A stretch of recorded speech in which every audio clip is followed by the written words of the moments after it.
Me llamo Comandante Alba Salazar, de la Armada Española. El día que enterraron a mi abuelo, me di cuenta de que no había heredado más que un coche viejo y una pregunta que no me dejaba dormir. El funeral había terminado hacía horas. La gente había dejado de llorar, había empezado a cotillear y se había ido a casa a comer. Solo yo permanecí junto a su tumba, todavía con mi uniforme de gala blanco con el viento de Galicia tirando de mis condecoraciones. Mis padres estaban a unos metros, discutiendo en voz baja sobre el papeleo que había que presentar para la herencia. Incluso el duelo tenía un precio en nuestra familia. El abuelo coronel Eduardo Salazar, de la Armada retirado, había vivido sus últimos años en una pequeña casa cerca de Ferrol.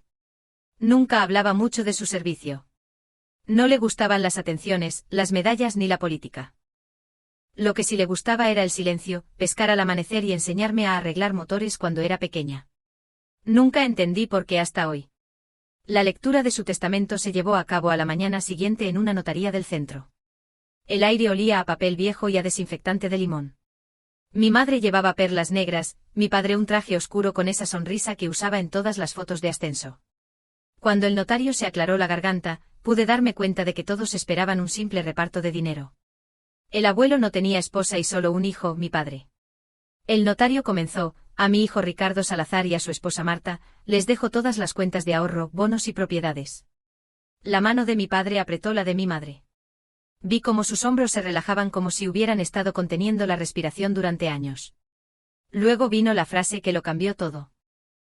A mi nieta, Comandante Alba Salazar, le dejo mi SEAT 124 de 1978 guardado en mi garaje. Eso fue todo. Ni explicación, ni nota. El notario cerró la carpeta. Mi padre sonrió cortésmente, pero lo capté. El destello de satisfacción. Mamá se inclinó hacia él y susurró: bueno, eso lo resuelve todo. Me puse de pie. ¿Hay algo más? El notario negó con la cabeza. Eso es todo, comandante. Fue muy claro. Afuera, la luz del sol golpeó mi uniforme tan fuerte que sentí el calor traspasar la tela. Mi padre se acercó a mí, su colonia penetrante. No te lo tomes a pecho, dijo. Papá era sentimental. Ese coche viejo probablemente significaba algo para él. Puedes venderlo si quieres. No respondí. Siguió hablando.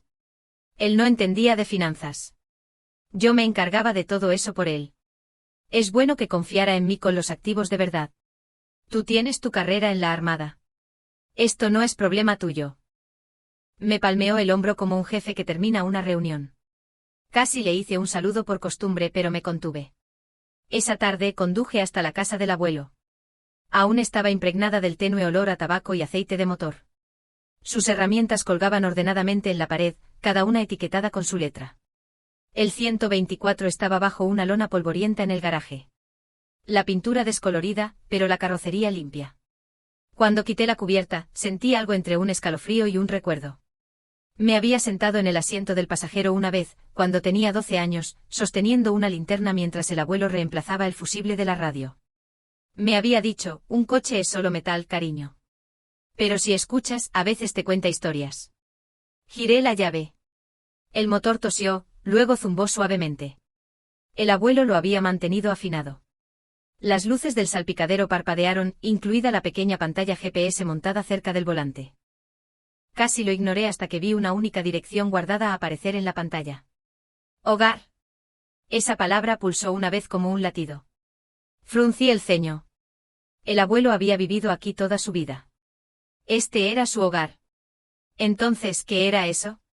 Quizás era de un dueño anterior, pero el abuelo nunca compraba coches usados. Pulsé detalles.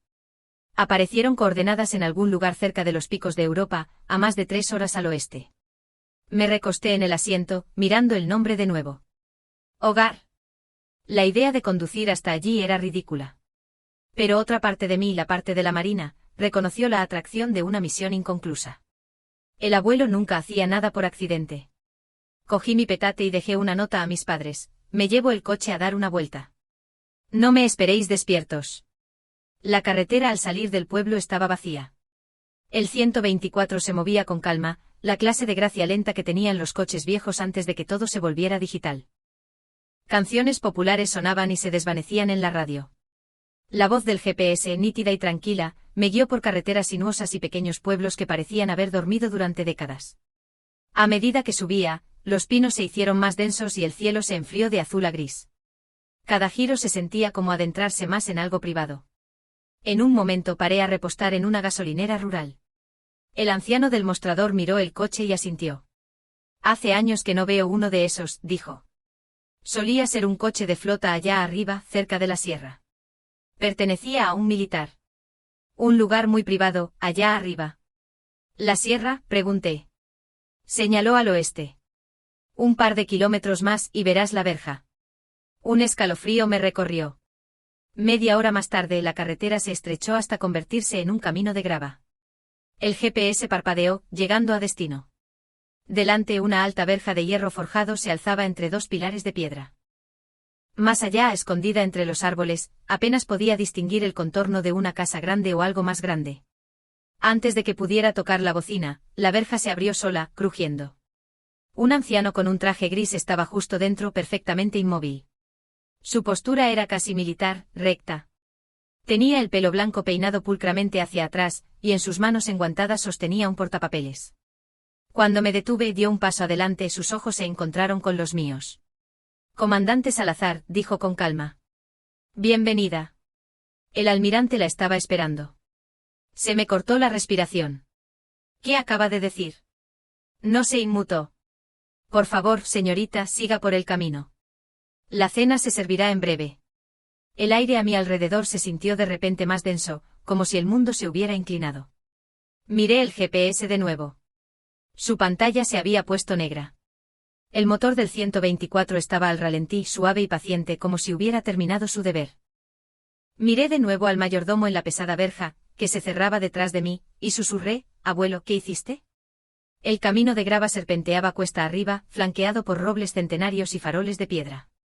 Los faros del coche captaban destellos de viejos mástiles, oxidados pero aún en pie, cada uno sosteniendo pancartas descoloridas de azul marino. El aire era tenue y frío, como si la propia montaña contuviera la respiración. Seguí el camino hasta que la mansión apareció a la vista. 3 pisos de piedra y cristal, el tipo de lugar que parecía haber visto sus propias guerras.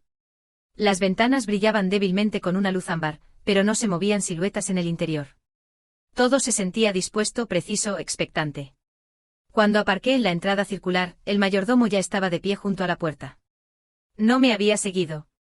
Era como si simplemente hubiera aparecido. Señorita, dijo abriéndome la puerta. Debe estar cansada de su viaje.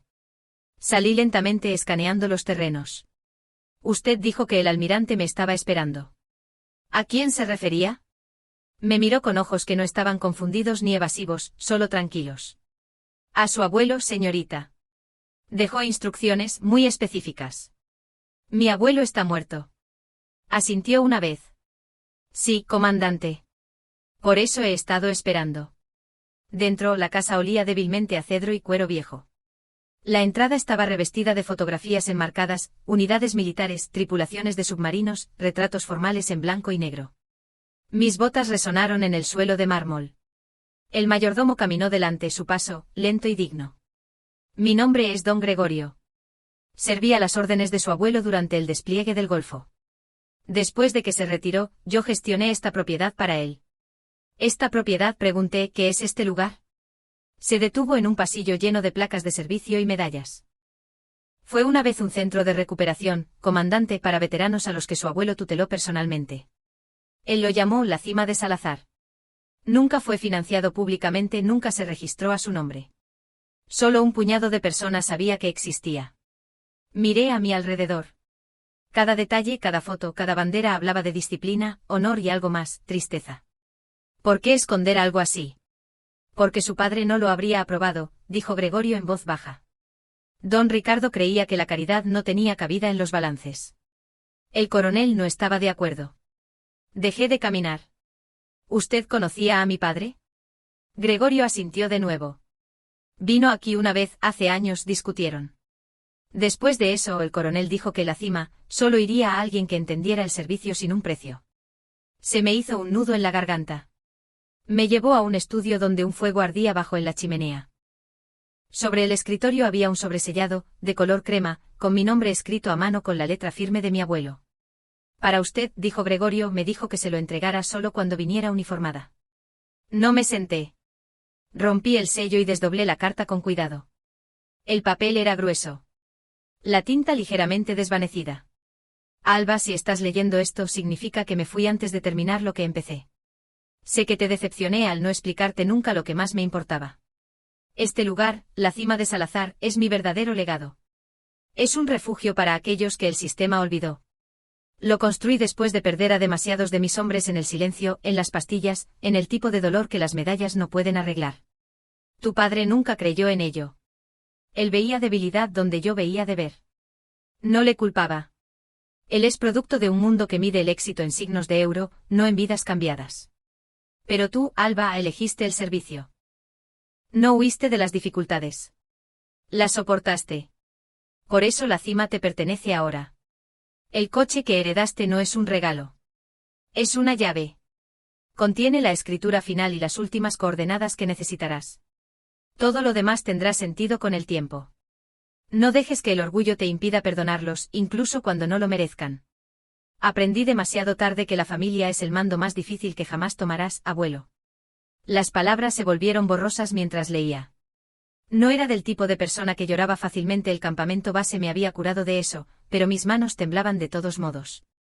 Doblé la carta, la volví a colocar en el sobre y levanté la vista. ¿Él construyó todo esto para ellos? Gregorio asintió. Sí, señorita. Los hombres que ve en esas fotos vivieron aquí, entrenaron aquí, sanaron aquí, hasta que los fondos se agotaron. Después de que su padre cerrara sus cuentas, el coronel vendió sus medallas para mantener las luces encendidas. Algo dentro de mí se retorció, ira, orgullo, culpa, todo mezclado. ¿Por qué no me lo dijo? Dijo que usted tenía su propia misión. Quería que usted se ganara su paz primero. Miré el fuego. Nunca dijo una palabra, ni una sola vez. No necesitaba hacerlo, dijo Gregorio. Confiaba en que vendrías cuando fuera el momento. Caminé hacia un armario lleno de archivos ordenados, notas de casos, expedientes médicos, cartas de gratitud de hombres cuyos nombres reconocí de los memoriales militares. Algunos estaban marcados como fallecidos, otros simplemente decían recuperados. Cada hoja llevaba las iniciales de mi abuelo. Gregorio estaba detrás de mí, en silencio. Finalmente dijo, la propiedad todavía pertenece a la fundación que él estableció. Pero dejó el poder notarial al dueño del vehículo, su coche viejo. Eso significa usted. Exhalé lentamente. Así que esto no es solo un vacío legal de herencia. No, señorita. Es una orden. Afuera, el viento susurraba entre los árboles. La casa crujía como un viejo barco recordando sus viajes. Me giré hacia Gregorio. ¿Hay alguien más aquí? Solo el personal de mantenimiento. El último veterano residente se fue hace 2 años. Dudó, pero uno de ellos, el doctor Miguel, todavía vive cerca. Viene todos los domingos. Quizás quiera hablar con él. Asentí. Mañana. Gregorio inclinó la cabeza. Le prepararé una habitación, comandante. Me quedé junto al fuego después de que él se fuera, mirando las llamas hasta que se difuminaron en los reflejos de la memoria. Las manos ásperas del abuelo arreglando ese coche, su risa silenciosa, su negativa a hablar de ciertos años. Había dejado su fortuna a mis padres, pero su fe a mí, y de alguna manera eso les dolió más que perder el dinero. Caminé hacia la ventana. La luna colgaba sobre las montañas, pálida y distante. Desde aquí, el valle de abajo parecía un océano de sombras. Pensé en los hombres que habían llegado aquí rotos, que habían caminado por estos mismos pasillos, buscando una razón para vivir un día más. Pensé en el abuelo solo en su escritorio, bolígrafo en mano, escribiendo esa carta. En algún lugar entre el silencio de esa casa y el peso de sus palabras, tomé una decisión. No iba a vender este lugar. Ni ahora, ni nunca. El GPS del coche me había llevado a un secreto, pero quizás también a algo que me había estado faltando toda mi vida. Antes de acostarme saqué la chaqueta de mi uniforme y la coloqué con cuidado sobre la silla. La placa con mi nombre Salazar captó la luz del fuego. Misión aceptada, señor, susurré. Y por primera vez desde su funeral, sentí que el abuelo podía oírme. La mañana llegó envuelta en niebla. La cima se sentía diferente a la luz del día, menos misteriosa, más humana. Me quedé en la terraza con una taza de café calentando mis manos, observando cómo la niebla se deslizaba entre los pinos como fantasmas errantes. En algún lugar cuesta abajo podía oír el agua. El mundo olía a lluvia y a hojas viejas. Don Gregorio se unió a mí en silencio, moviéndose con la precisión de alguien que una vez sirvió uniformado. Llevaba una carpeta delgada. El doctor Miguel estará aquí al mediodía, comandante, dijo. Insistió en traer algo que su abuelo quería que viera. Gracias, le respondí. Y don Gregorio, olvídese del comandante. Solo Alba servirá. Él sonrió débilmente.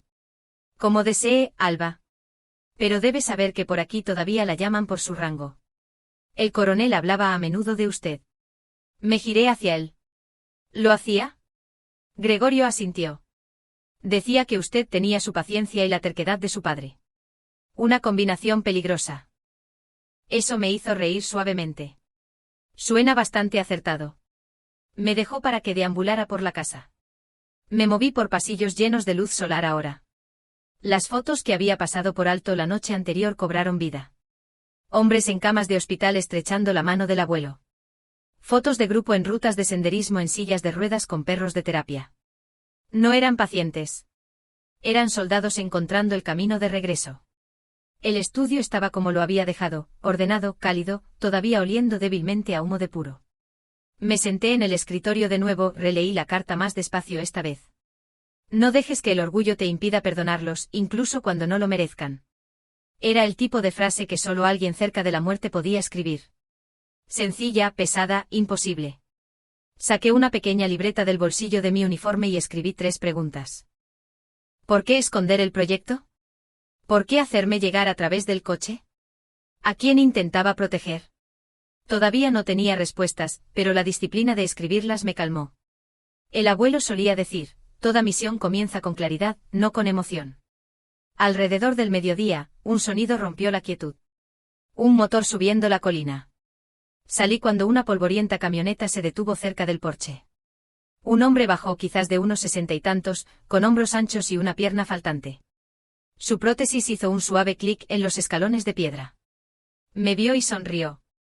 Bueno, me condenaré. La comandante en persona. Soy el doctor Miguel. Solo Miguel está bien. No he sido doctor desde que el Ministerio de Sanidad decidió que los recortes presupuestarios curaban el TEP. Nos dimos la mano. Su apretón era firme, pero sus ojos eran amables. Miró la finca con algo entre nostalgia y dolor. No ha cambiado mucho, murmuró. El viejo mantenía este lugar como una iglesia. Usted conoció bien a mi abuelo. Viví aquí durante 4 años, dijo. Llegué listo para pegarme un tiro. Él me hizo construir el jardín en su lugar. Me dijo que las malas hierbas eran solo flores que se negaban a seguir órdenes. Sonreí a pesar de mí misma. Eso sonaba exactamente a él. Miguel se tocó el bolsillo. ¿Te dejó esto? Me entregó una pequeña memoria USB sellada en una bolsa impermeable. Dijo que sabrías cuándo conectarla. Fruncí el ceño. ¿Dijo qué hay en ella? Negó con la cabeza, solo me dijo que arreglaría las cosas. No se discute con un coronel sobre el cierre. Nos sentamos en los escalones del porche, mirando hacia el valle. Me contó historias de cómo el abuelo despertaba a los hombres al amanecer para hacer ejercicio. De cómo les enseñaba a cocinar el desayuno juntos porque la comida compartida reconstruye la confianza más rápido que la terapia. De cómo algunos no podían soportarlo. De cómo otros encontraron nuevas vidas gracias a ello. Era duro, dijo Miguel, pero no cruel. Se notaba la diferencia. Pregunté, ¿sabe por qué mi padre cortó los fondos? Miguel exhaló larga y lentamente. Dinero, reputación, la misma vieja historia. El coronel usó su propia pensión para mantener este lugar funcionando. Cuando las cuentas bancarias bajaron, tu padre cortó las líneas de crédito, dijo, no más almas caritativas. Apreté la mandíbula. Ya veo. Miguel me miró. No era un mal hombre, Alba. Solo ciego. El coronel nunca lo odió por ello. Le compadecía. Decía, la guerra de tu padre fue contra la debilidad, y esa es una guerra que nadie gana. Esa frase se quedó conmigo. Más tarde dentro inserté la memoria USB en el ordenador del estudio. Los archivos aparecieron al instante, carpetas etiquetadas como Archivo de Veteranos Proyecto La Cima. Cada carpeta contenía nombres, edades, historiales de servicio y notas personales escritas con la letra del abuelo. En la parte inferior, un archivo destacaba: cuenta R. Salazar. PDF. Lo abrí y me quedé helada. Era un libro detallado de transferencias financieras de las cuentas privadas del abuelo. Varias grandes retiradas estaban marcadas como interceptadas. El firmante del banco coincidía con el nombre de mi padre. Adjunto había un mensaje del abuelo. Si esto llega a ti, Alba, significa que no logré reconciliarme con mi hijo. No busques venganza, busca la verdad. Los números te dirán por qué le temía a la cima. Mi pulso se ralentizó. Los números contaban una historia de préstamos, transferencias no aprobadas y honorarios de consultoría que desviaron casi $500,000 de euros del proyecto durante 10 años. Todo silenciosamente aprobado por el hombre que ahora vivía en la casa que mi abuelo una vez llamó hogar. Cerré el archivo, mis manos firmes, pero mi estómago revuelto. El abuelo no me había dejado el coche porque me compadeciera. Me lo dejó porque sabía que mis padres nunca mirarían dentro de él. Había escondido pruebas allí. Esa noche, mientras el aire de la montaña se enfriaba, encontré a Gregorio en la cocina. Don Gregorio, dije, ¿dónde guardaba los documentos del vehículo? En la oficina del garaje, respondió. ¿Por qué? Porque creo que el 124 es más que un simple coche. Él asintió sin sorprenderse. Él decía lo mismo. Juntos, caminamos hasta el garaje. El 124 estaba allí en silencio, su pintura opaca bajo las luces del techo. Pasé la mano por el capó, abrí la guantera y encontré un sobrepegado dentro. Mi nombre de nuevo. Dentro había una sola llave y otra nota. Alba, si has encontrado esto, significa que estás cerca. Mira debajo del asiento del conductor. Algunas verdades pertenecen a aquellos que pueden llevarlas con honor. Me agaché, desatornillé el panel del asiento y encontré una caja de metal oculta. La llave encajó perfectamente. Dentro había dos cosas, una gruesa pila de documentos y las chapas de identificación del abuelo.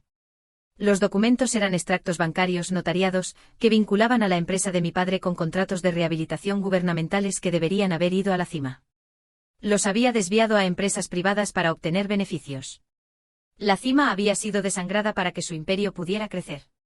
Me quedé mirando esas páginas hasta que mi visión se volvió borrosa. Luego cerré la caja, la cerré con llave y susurré al garaje vacío: «Confiaste en mí para esto, ¿verdad, viejo?». Cuando regresé a la casa, no dormí. Me senté junto a la ventana, viendo cómo las estrellas se desvanecían en el amanecer gris, pensando en el deber, la familia y cómo debería ser la venganza para alguien que había llevado el uniforme. Una parte de mí quería confrontar a mi padre de inmediato, hacerle enfrentarse a cada número y cada mentira.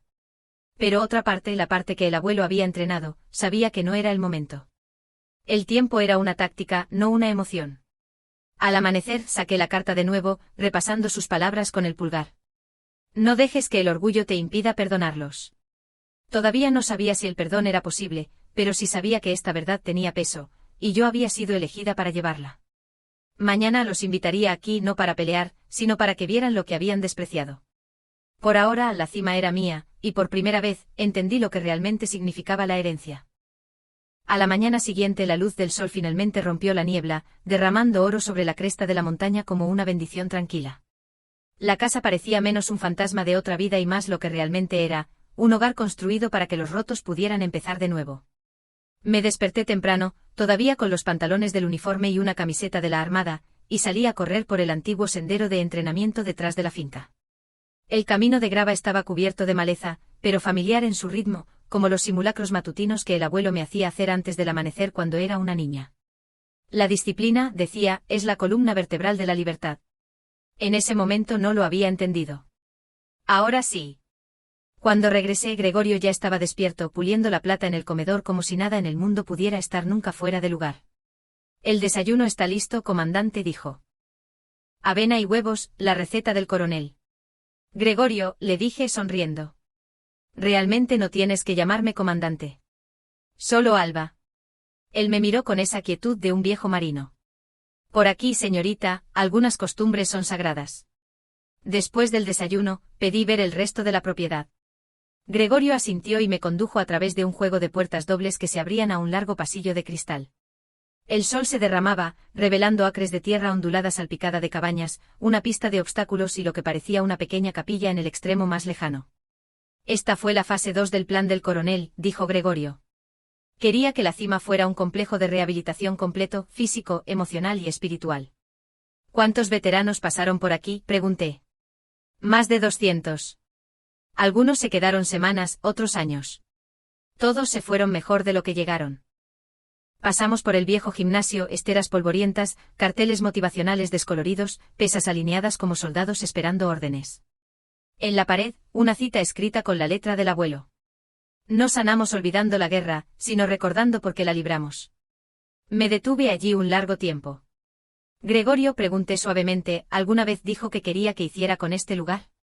Él dudó. Dijo, ella lo sabrá. Miré alrededor del gimnasio vacío, los tablones de madera gastados, el silencio que todavía se sentía vivo. Quizás sí lo sabía. Más tarde esa tarde Miguel regresó. Parecía más alerta, como si estar aquí llenara algo en él.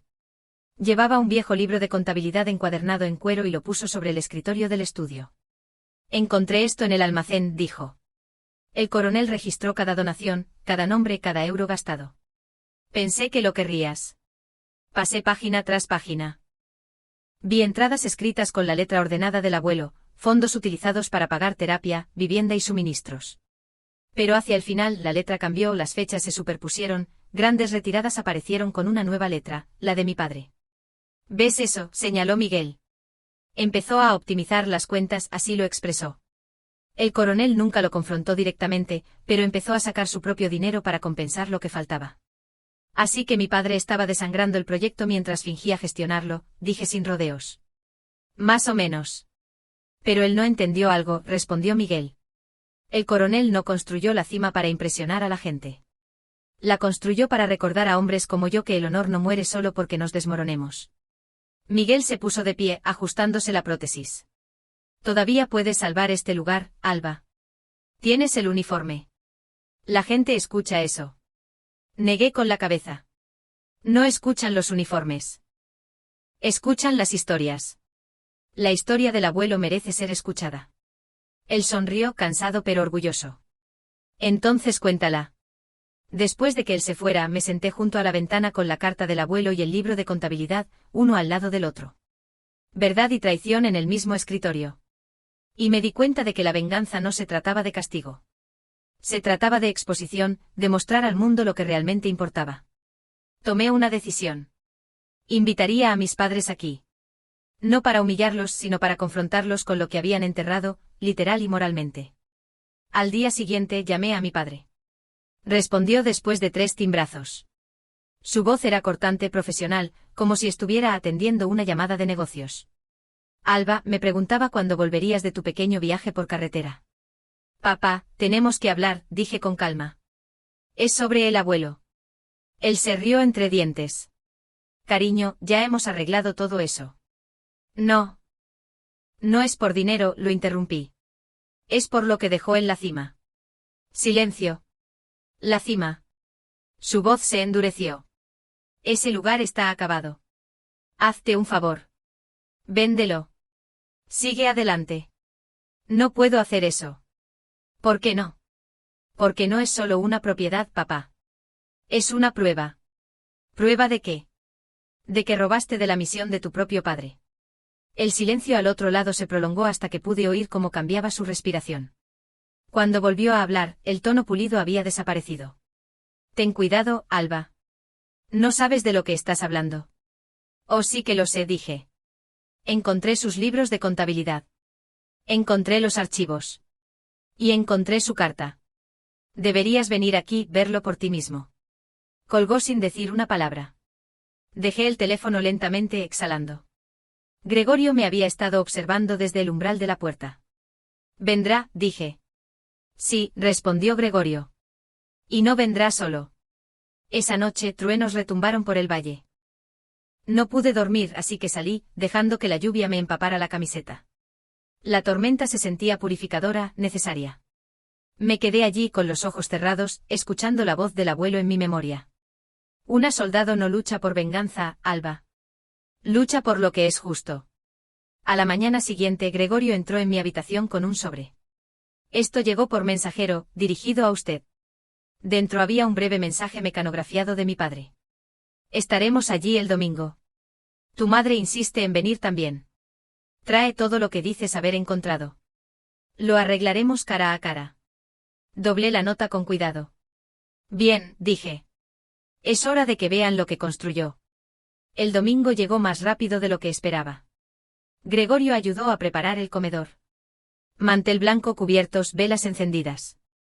Se sentía menos como una confrontación y más como un memorial. Elegí usar mi uniforme de gala completo, no por ellos, sino por el abuelo. Cuando el reloj se acercó a las 6, oí neumáticos en la grava. Un SUV negro se detuvo frente a la verja. Mi padre salió primero, traje, corbata, expresión tallada en mármol. Mi madre lo siguió con perlas, su sonrisa frágil. Gregorio les abrió la puerta. Bienvenidos a la cima de Salazar, dijo. Apenas asintieron. Los ojos de mi padre recorrieron la habitación, fríos y evaluadores. Bueno, esto es nostálgico. Señalé los asientos. La cena está lista. Él sonrió con desdén. Así que así es como lo vamos a hacer. Una reunión familiar con un toque de acusación. No acusación, dije. ¿Verdad? Se sentó, dobló su servilleta y esperó. Mi madre miró entre nosotros, incómoda. Alba, tu padre solo quería. La interrumpí suavemente. Mamá, por favor, solo escucha. Gregorio sirvió la cena en silencio. La tormenta de afuera había pasado, pero los truenos todavía retumbaban a lo lejos, resonando por el valle como disparos distantes. Puse el libro de contabilidad, la memoria USB y los documentos ocultos sobre la mesa. Él confió en ti, dije en voz baja. Y tú usaste esa confianza para desangrar su misión. La cima estaba destinada a salvar veteranos, no a engrosar tus cuentas. La mandíbula de mi padre se tensó. ¿Crees que sabes lo que se necesita para construir algo duradero? Ese viejo desperdició todo en hombres rotos que no podían adaptarse. Yo mantuve a esta familia a flote. No, le dije, él mantuvo su honor vivo. Por un momento, nadie habló. El reloj hizo tic-tac. El fuego crepitó. Y entonces mi madre empezó a llorar. Los miré a ambos y dije, él los perdonó, saben, incluso después de todo. Los ojos de mi padre parpadearon, la primera grieta en su armadura. Él escribió eso. Sí, y me dejó este lugar a mí. Pero no quiero venganza, papá. Quiero que la verdad no sobreviva. Miró los papeles, las firmas, las transferencias, los números que no podía negar. Sus manos temblaron una vez antes de apretarlas en puños. El silencio era más pesado que la ira. Me puse de pie, empujando mi silla hacia atrás. Mañana anunciaré la reapertura de la cima de Salazar como fundación de rehabilitación. Puedes ayudar o puedes irte. Tu elección. Él no respondió. Cuando finalmente se fueron, el aire de la casa se sintió más ligero. La tormenta realmente había desaparecido. Gregorio se acercó a mí. Eso fue valiente, señorita. No, dije suavemente. Fue necesario. Caminé hacia la ventana, observando cómo las luces traseras desaparecían por la carretera sinuosa, y susurré, misión en curso, abuelo. La casa volvió a estar en silencio. Solo el suave zumbido del frigorífico y el suave tic-tac del reloj de pie llenaban el aire. No había dormido mucho desde la confrontación. Mi mente no dejaba de reproducir el rostro de mi padre en la mesa, su mandíbula apretada, su orgullo finalmente resquebrajándose. Pero la verdad no lo había roto. Todavía no. Había pasado su vida controlando narrativas, torciendo hechos hasta que pudiera vivir con ellos. Sabía que volvería con una excusa, tal vez incluso con abogados. Hombres como él nunca se rendían fácilmente. Así que me preparé para el segundo asalto. Caminé por la propiedad con Gregorio esa mañana, revisando las viejas cabañas y senderos. ¿Cuánto tiempo crees que la cima puede aguantar antes de que se necesiten reparaciones?, le pregunté. Estructuralmente está sólida, dijo palmeando una viga. Pero moralmente eso depende de ti ahora. Tenía razón. La cima no era solo madera y piedra. Era una idea, una que podría morir en silencio si nadie la defendía. Por la tarde ya había redactado la documentación de reactivación de la Fundación de Veteranos La Cima de Salazar, utilizando mis credenciales de la Armada para registrarla como un proyecto de rehabilitación privado. Adjunté copias de las cartas del abuelo, los libros de contabilidad y fotos de los hombres a los que había ayudado. Papeleo completado, murmuré haciendo clic en enviar. Gregorio estaba de pie junto a la puerta observando. Él estaría orgulloso, ¿sabes? Eso espero. Al atardecer, llamé a mis padres de nuevo. Quiero que vengan a cenar mañana, dije. Una conversación más. Mi padre dudó. ¿Otra charla? No, una verdad que necesitas ver con tus propios ojos. Él no respondió de inmediato, pero oí a mi madre susurrar de fondo: por favor, Ricardo. Finalmente dijo: bien, por última vez. La noche siguiente la cima brillaba con una luz cálida. Quería que fuera así, acogedora, no hostil. No quería venganza. Quería que ellos entendieran. Preparé la mesa en la misma habitación que el abuelo había usado para sus reuniones de misión. En el centro coloqué su bandera de la Armada doblada y sus medallas, no como decoración, sino como testigos silenciosos. Gregorio ayudó a servir el vino, luego se apartó cuando la puerta principal se abrió. Mis padres entraron juntos.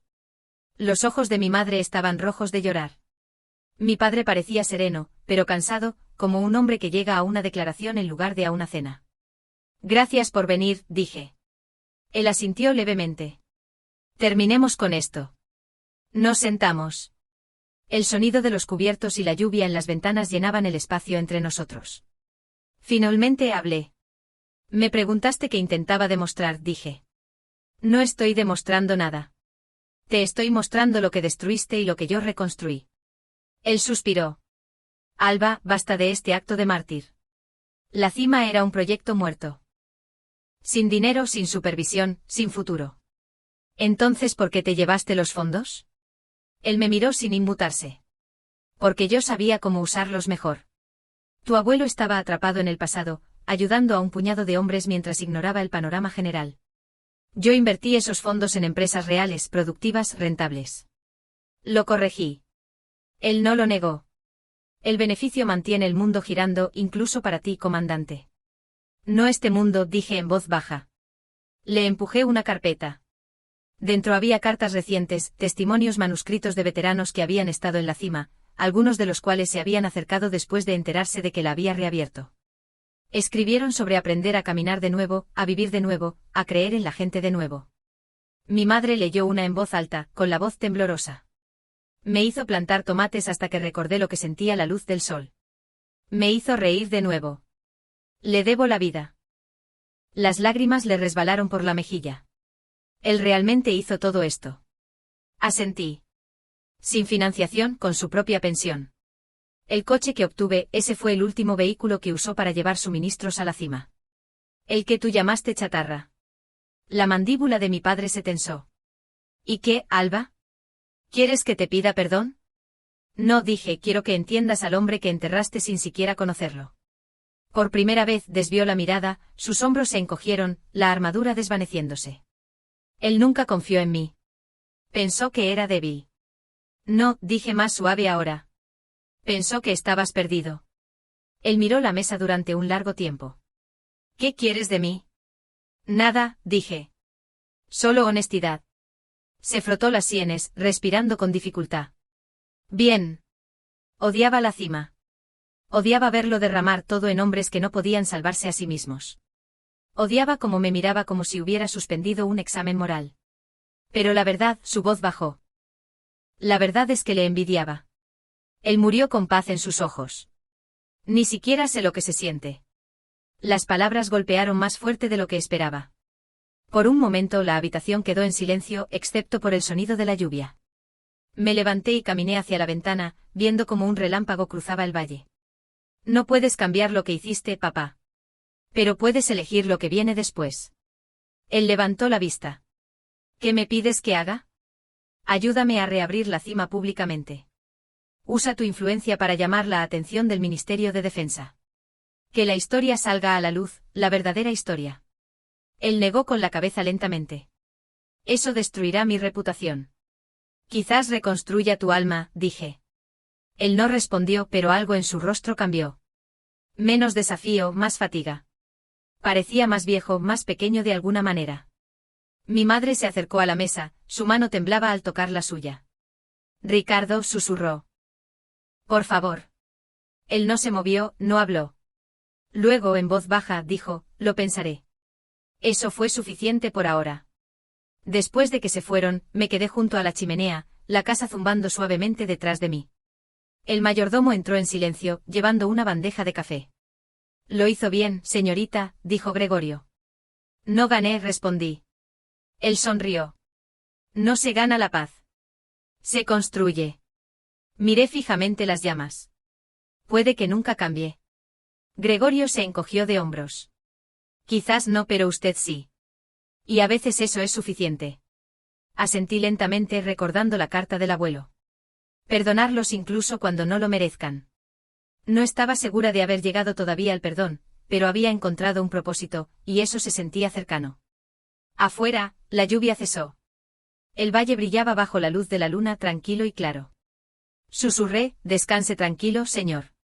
La cima vuelve a estar de guardia.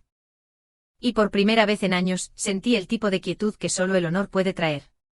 La semana siguiente pasó como un torbellino de llamadas telefónicas, formularios y emociones inesperadas. Había reabierto la cima en el papel, pero revivir su alma era otro asunto.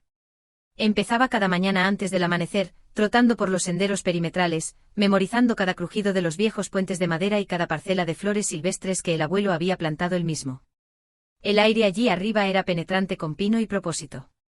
A veces me sorprendía susurrando sus viejas cadencias en voz baja, mitad por costumbre, mitad por añoranza. A mediados de semana, mi bandeja de entrada se llenó de mensajes. La noticia sobre la cima se había extendido. Veteranos que una vez se habían quedado allí, algunos en sillas de ruedas, algunos caminando con bastones, algunos ahora padres y abuelos, escribieron para decir que volverían. Un mensaje destacaba. Comandante Salazar, hemos estado esperando que este lugar despierte de nuevo. Puedo traer herramientas de carpintería. Algunos de los muchachos ayudarán a reconstruir las cabañas. Sin cargo. Solo denos una misión de nuevo. Sargento primero Miguel Torres. Leí esa frase, denos una misión de nuevo 3 veces. Sentí como si el abuelo la hubiera enviado él mismo. Cuando el primer camión llegó ese viernes, me quedé en el patio mientras los hombres bajaban, algunos canosos, otros más jóvenes que yo. Miraron la cima como si volvieran a casa de un largo despliegue. Estreché cada mano. Bienvenidos de nuevo, dije. Pongámonos a trabajar. Limpiamos, pintamos, martillamos y reímos. Miguel dirigió las reparaciones como un viejo general dando órdenes desde su silla de ruedas. Gregorio gestionó la logística con precisión militar. El sonido de los martillos resonaba por el valle como el latido de algo que volvía a la vida. Esa noche, sentada junto al fuego, uno de los veteranos me preguntó, «Señorita, ¿cómo terminó usted dirigiendo este espectáculo?» Sonreí. Técnicamente lo heredé. Él se rió. Supongo que también heredó su terquedad. Tal vez, dije. Pero creo que lo que realmente heredé fue su trabajo inacabado. 2 días después, mi padre llamó. Su voz era tranquila, casi formal. Leí los artículos, dijo. Periódicos locales. Comandante Salazar revive un rancho secreto para veteranos. No tardaron mucho en encontrarte. La verdad tiende a viajar rápido, dije. Él suspiró. La Junta está furiosa. Los inversores quieren que emita un comunicado. Entonces emítelo, dije sin rodeos. Diles que estás orgulloso. Hubo silencio en la línea. Entonces todavía estás enfadada. No, papá, dije suavemente. Simplemente estoy cansada de guardar silencio. Él no respondió, pero antes de colgar, su voz cambió. Menos acero, más tensión. Suenas como él, ¿sabes? El viejo. Incluso haces pausas entre las palabras como él cuando intentaba no gritar. Quizás esa sea la parte de él que te perdiste, dije. Después de esa llamada, algo cambió. A la mañana siguiente llegó un camión de reparto. Suministros, madera, kits médicos, incluso uniformes nuevos para los voluntarios. El recibo decía donante anónimo. Gregorio solo sonrió cuando vio la letra en el albarán de entrega. Mi padre había encontrado su primera forma de disculparse. A finales de mes, la cima de Salazar volvió a lucir viva. Las cabañas brillaban con pintura nueva. El patio de entrenamiento estaba despejado y el mástil de la bandera se erguía recto por primera vez en años. Celebramos una pequeña ceremonia ese domingo. Los veteranos se alinearon con botas gastadas, saludando mientras la bandera ascendía. Algunos lloraron. Yo también, aunque me mantuve en posición de firmes. Miguel pronunció un breve discurso. El coronel construyó este lugar para recordarnos que aún no habíamos terminado. Y ahora, gracias a su nieta, no hemos terminado ni mucho menos. Cuando los aplausos cesaron, di un paso adelante. No traje la cima de vuelta sola, dije. Este lugar pertenece a cada hombre y mujer que sirvió y todavía tiene algo que dar.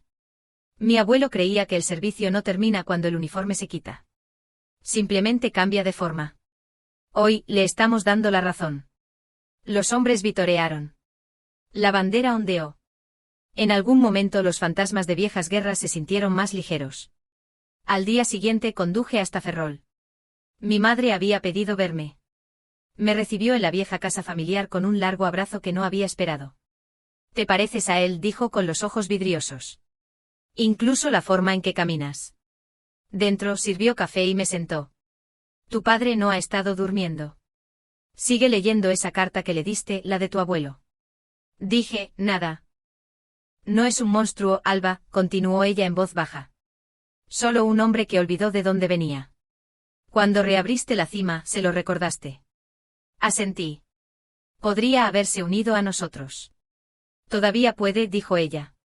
«Dale tiempo. El orgullo no sana de la noche a la mañana». Antes de irme, me entregó una pequeña caja de terciopelo. «Él quería que tuvieras esto». Dentro estaba el anillo de la armada del abuelo, el que mi padre solía usar en sus discursos. No dije una palabra.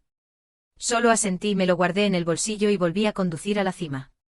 Al anochecer, estaba de pie en el mismo lugar donde se había leído por primera vez la carta del abuelo, el estudio con vistas al valle. El atardecer lo pintaba todo de oro y rojo. Coloqué el anillo sobre el escritorio junto a la bandera doblada. Gregorio entró en silencio. «Los hombres están listos para la inspección, señorita». Sonreí. «¿Inspección, No he ordenado ninguna». Él me entregó una nota. Era de Miguel, escrita con letra tosca. «Pensamos que la comandante del coronel debería tener el honor». Seguí a Gregorio afuera. Los veteranos estaban en formación, torcidos, informales, perfectos. La bandera ondeaba sobre ellos. Miguel saludó desde su silla. «Por el coronel Eduardo Salazar», dijo en voz alta. «Por la cima», añadió alguien. Levanté la mano y saludé con voz firme. «Por cada uno de nosotros que regresó a casa y no sabía qué hacer después». Lo repitieron juntos, un coro áspero que se extendió por los pinos. Cuando se disolvió la formación, me volví hacia Gregorio. A él le habría encantado esto. «Él está aquí», dijo Gregorio simplemente. «Nunca se fue realmente». Miré hacia el valle, la última luz desvaneciéndose en el horizonte. La cima estaba viva de nuevo, no como un monumento sino como una promesa. Y finalmente entendí la última lección del abuelo. El legado no es lo que dejas atrás, es lo que dejas dentro. Esa noche, sentada sola en el estudio, abrí el viejo libro de contabilidad por última vez. En la última página, debajo de toda la letra ordenada, el abuelo había escrito una línea inconclusa. «Si Alba alguna vez encuentra este lugar, dile». La frase terminaba allí, a mitad de la pincelada. La tinta se desvanecía como si el tiempo mismo la hubiera interrumpido. Sonreí entre lágrimas y susurré, «Acabas de hacerlo, abuelo. Acabas de hacerlo». La casa crujió suavemente como un suspiro de satisfacción. Y por primera vez desde su funeral, sentí que la paz se asentaba sobre mí. No el tipo de paz que silencia el dolor, sino el tipo que lo honra. La cima había recuperado su latido. Yo también. 3 meses después, el otoño llegó a los picos de Europa como un susurro de cierre. Las hojas se volvieron doradas, el aire se enrareció y la cima finalmente volvió a sentirse viva, no embrujada, sino sagrada. Cada cabaña fue restaurada. Los veteranos trabajaban los campos, construían nuevas vallas, reían alrededor de la hoguera.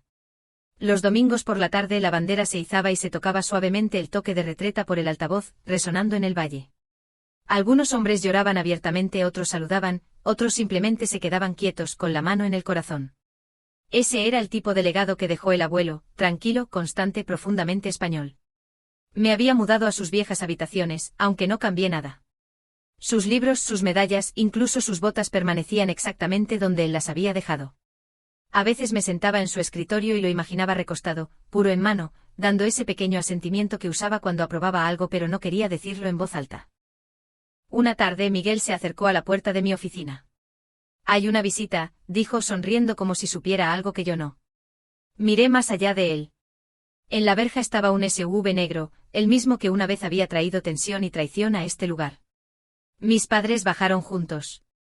Se me cortó la respiración. Esta vez se veían diferentes. El cabello de mi madre estaba recogido, simplemente sin perlas, sin lápiz labial perfecto. Mi padre vestía vaqueros, una chaqueta marrón y una expresión que nunca antes había visto, incierta, casi humana. Salí a su encuentro a mitad del camino de grava. No esperaba verlos aquí, dije suavemente. Mi padre asintió. Me invitaste una vez. Entonces no estaba listo. ¿Y ahora? Él miró a su alrededor, las cabañas reconstruidas, los veteranos trabajando con orgullo silencioso. Su voz se quebró ligeramente cuando habló.